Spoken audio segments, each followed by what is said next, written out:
Assalamualaikum warahmatullahi wabarakatuh. Apa kabar anak soleh dan soleha? Alhamdulillah, semoga semuanya sehat walafiat. Baik, alhamdulillahirabbil alamin. Allahumma shalli ala Muhammad wa ala alihi washabbihi ajmain. Amma ba'du. Baik, sebelum kita mulai belajarannya, mari kita berdoa bersama-sama. A'udzubillahi minasyaitonirrajim. Bismillahirrahmanirrahim. Rabbi zidni ilma warzuqni fahma. Allahumma inni as'aluka ilman nafi'an wa rizqan thayyiban wa amalan mutaqabbalan. Allahumma inni a'udzubika min ilmi la yanfa' wa min qalbi la yakhsha wa min nafsi la tasba' wa min da'watin la yastajabu laha. Baik, pekan kemarin kita menghafal Asmaul Husna dari 1 sampai 10. Nah, sudah banyak yang store beserta artinya ya, dan Umi masih menunggu karena masih ada yang belum store hafalan. Umi harap besok itu sudah bisa mengumpulkan semuanya. Nah, sebagai motivasi, kenapa sih kita harus menghafal Asmaul Husna? Kenapa sih Umi Nisa menyuruh kita menghafal Asmaul Husna? Ya, anak-anak, ketika kita berdoa, kita tidak bisa langsung meminta apa yang kita inginkan. Tapi alangkah baiknya jika kita menyebut Asmaul Husna. Kita baca sholawat, kemudian kita baca istighfar, baru setelah itu kita memohon apa yang kita butuhkan. Sebagaimana Allah menerangkan dalam surat Al-Fatihah ya, Alhamdulillahirabbil alamin, Ar-Rahmanir-Rahim, Maliki yaumiddin, Iyyaka na'budu wa iyyaka nasta'in. Baru kita minta ihdinas syiratal mustaqim. Jadi yang pertama itu Alhamdulillahirabbil alamin, segala puji bagi Allah. Ar-Rahmanir-Rahim, yang Maha Pengasih lagi Maha Penyayang. Maliki yaumiddin, yang memiliki hari pembalasan. Iyyaka na'budu, hanya kepadamu kami menyembah, wa iyyaka nasta'in, dan hanya kepadamu kami mohon pertolongan. Baru kita meminta Allah, ihdinas siratal mustaqim, tunjukilah hamba jalan yang lurus. Nah, permintaan itu baru kita sebut setelah kita menyebut Asmaul Husna. Itu sudah dicontohkan sama Allah pada surat Al-Fatihah. Nah, jadi kalau kita meminta, jangan kita buru-buru meminta apa yang kita butuhkan, tetapi sebutkan dulu Asmaul Husna. Sebutkan dulu pujian kita yang sempurna kepada Allah, kemudian sholawat kepada Rasul, kemudian kita istighfar pada kesalahan-kesalahan kita, baru kita meminta apa yang kita butuhkan. Jadi Masya Allah, itulah caranya kita berdoa. Jadi kalau kita berdoa, kita sebutkan dulu Ya Rahman, Ya Rahim, Ya Malik, Ya Kudus, Ya Salam, Ya Mu'min, Ya Aziz, Ya Jabbar. Semua kita sebutkan. Kalau kita mampu menyebutkan, nah ini lebih baik. Tapi kalau kita tidak hafal, kita bisa menyebut satu sesuai dengan apa yang kita inginkan.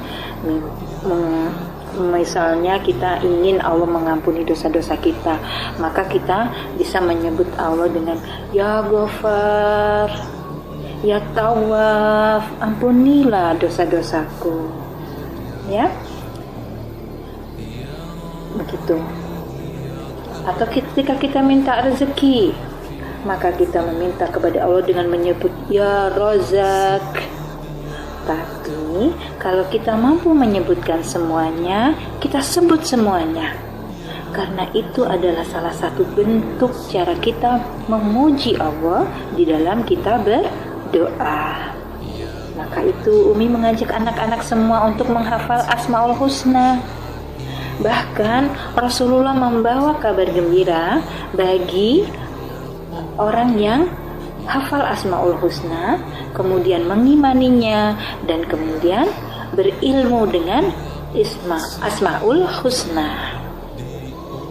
Rasulullah bersabda bahwa Allah memiliki 99 nama, 100 kurang 1. Barang siapa yang mampu menjaga namanya Allah, dakhalal jannah, pasti dia akan masuk surga. Masya Allah. Maka itu ya, kita menghafal. Nah, di situ ada kata-kata menjaga.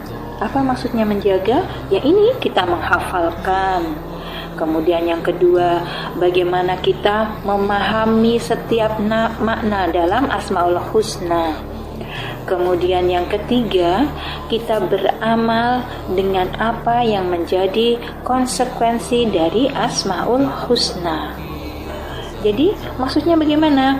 Nah, kalau kita tahu bahwa Allah itu Ar-Razzaq, kita tidak perlu khawatir akan rezeki kita, karena Allah itu Maha Pemberi rezeki. Kalau kita tahu bahwa Allah ini Rahman dan kemudian kita sakit, maka kita tidak perlu sedih memikirkan apa nanti, bagaimana nanti sedihnya orang tua kita, begitu kan? Nah, karena kita tahu bahwa Allah itu Ar-Rahman, Maha Penyayang, maka kita tahu dan kita tidak akan khawatir, ya.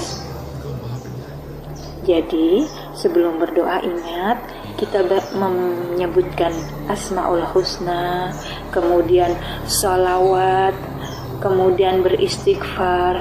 Kenapa sih Mi kita harus beristighfar sebelum meminta kepada Allah?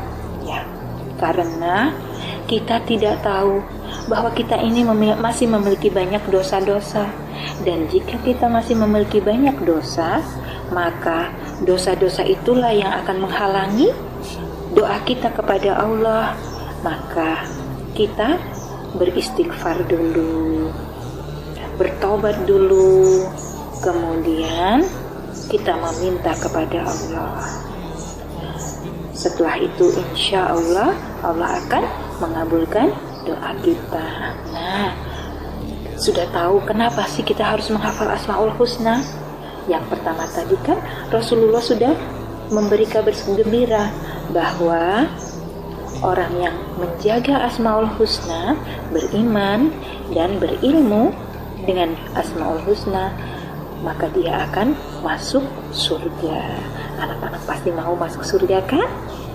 Ya, makanya kita mulai sekarang menghafal Asmaul Husna.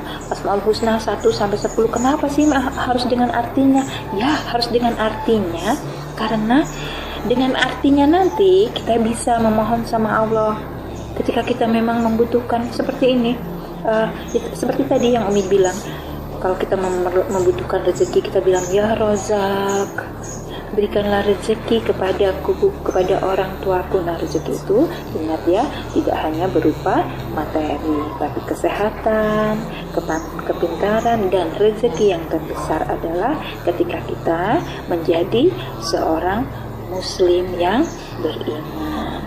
Nah, sampai di sini anak-anak, Umi sudah menjelaskan kenapa kita harus menghafal Asmaul Husna ya. Jadi mulai sekarang anak-anak semangat menghafal Asmaul Husna. Kita cukupkan dulu 1 sampai 10 sampai pekan ini. Nah, pekan depan kita akan tambah lagi. Baik, Umi akhiri dulu pelajaran hari ini PAI ya. Semoga Allah memberikan ilmu yang bermanfaat kepada kita dan menjaga kesehatan ya. Anak-anak tetap menjaga kesehatan, jangan lupa sholat 5 waktu, kemudian berbakti kepada orang tua, dan murojaah, jangan lupa murojaah Al-Qur'annya ya. Baik, Umi tutup dengan Doa kafaratul majelis. Subhanakallahumma wa bihamdika asyhadu an la ilaha illa anta astaghfiruka wa atubu ilaik. Wassalamualaikum warahmatullahi wabarakatuh.